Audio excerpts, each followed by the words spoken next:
Tu já ouviu falar que se tu treina, tem que tomar whey protein, né? Mas será que é isso mesmo? É bem assim? É pra todo mundo? Não. Hoje o whey virou quase sinônimo de resultado. Ele tá na mochila de quem treina, ele tá nos produtos alimentares dentro do supermercado ou até na receitinha fit que aparece no Instagram. Tá em todo lugar. Mas será que esse suplemento é realmente indispensável ou é superestimado? Eu sou a Bruna. E eu sou a Carol. E hoje a gente vai falar um pouquinho da fama por trás do whey protein. Então a gente vai entender um pouquinho o que ele é, como que ele age no nosso organismo e para quem ele realmente é indicado.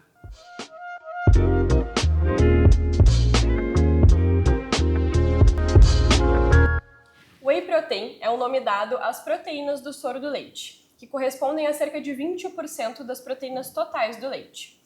E ele é obtido através do subproduto da fabricação do queijo, após a separação da caseína, que corresponde aos outros 80%.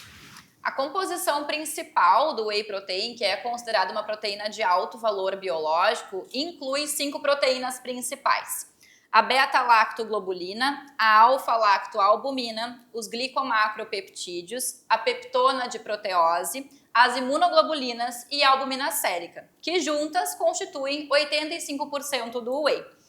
Elas são fonte de aminoácidos essenciais como a leucina, que está associada, tem um papel-chave na síntese proteica muscular. Existem 3 tipos de whey que variam de acordo com o seu processo de filtração. O whey concentrado, que a gente vai ter ali mais ou menos 70% a 80% de proteínas na composição, com uma fração um pouco maior de lactose e gordura.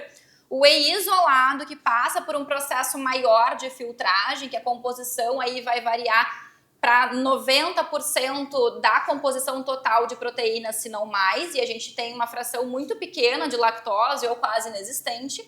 E a gente tem o whey também hidrolisado, que aí são essas partículas quebradas. A gente tem a proteína mais digerida em aminoácidos, que facilita essa digestibilidade e pode estar sendo aí indicada para quem tem algum tipo de alergia, por exemplo. O whey ele é conhecido por ter uma absorção mais rápida. Então ele vai elevar os níveis de aminoácidos no sangue e vai fazer com que tenha uma ativação da síntese de proteína, a famosa SPM. Então ele vai fazer essa construção da musculatura. E no que diz respeito à qualidade dessa proteína, alguns fatores parecem estimular de forma aguda essa síntese, como uma maior biodisponibilidade de leucina. Só que o fato de ser mais rapidamente absorvido não significa que seja obrigatório. Então a gente tem outras fontes bem importantes na alimentação de proteínas completas, como os ovos, o leite, as carnes e inclusive leguminosas juntas de cereais, como o nosso tão famoso e querido feijão com arroz. O whey não é a solução mágica, mas pode ser útil em alguns cenários. Então, para quem tem dificuldade em atingir as metas proteicas ao longo do dia, ele pode ser um aliado bastante interessante, por exemplo.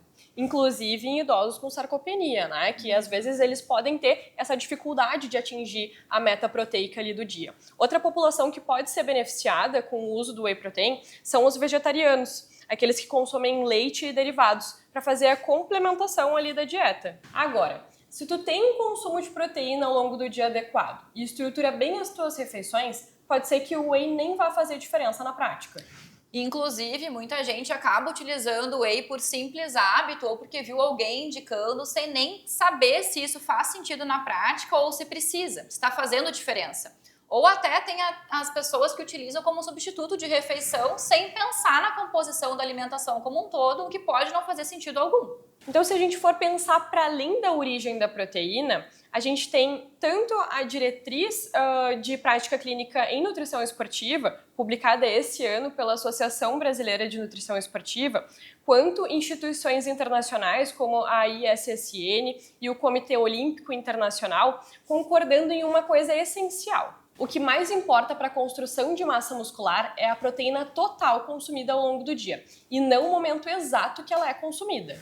Essas instituições, inclusive, apontam que aquela tal da janela anabólica, que é a ideia de que a gente precisa tomar proteína em seguida ao treino, é muito mais ampla do que se imaginava. Então, na prática, o músculo parece permanecer sensibilizado à ingestão proteica por pelo menos 24 horas após um treinamento resistido de força. Ou seja, não é 30 minutos apenas com aquele relógio batendo que já passou o tempo. Então, assim, não precisa ficar saindo da academia achando que o whey tem que ser preparado ali na hora, porque senão vai ser tudo em vão, né? Na verdade, a resposta anabólica, ela é modulada de acordo com a alimentação ao todo. E as recomendações de gestão diária também refletem isso. Então, para pessoas que não treinam, a gente fala algo em torno de 0,8 a 1 grama por quilo dia de proteína. Já para quem faz algum tipo de exercício físico, essa variação pode ir de 1,2 a 2,2 gramas por quilo dia, a depender do tipo de exercício, da composição corporal e das condições clínicas de cada pessoa. Ou seja, o efeito não é do whey, é da proteína.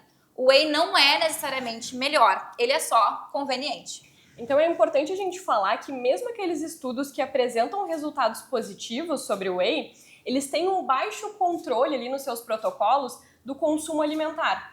Então a gente não pode dizer assim diretamente que foi exatamente por causa do whey protein que obtiveram aqueles resultados positivos. A gente tem que fazer uma análise mais do todo.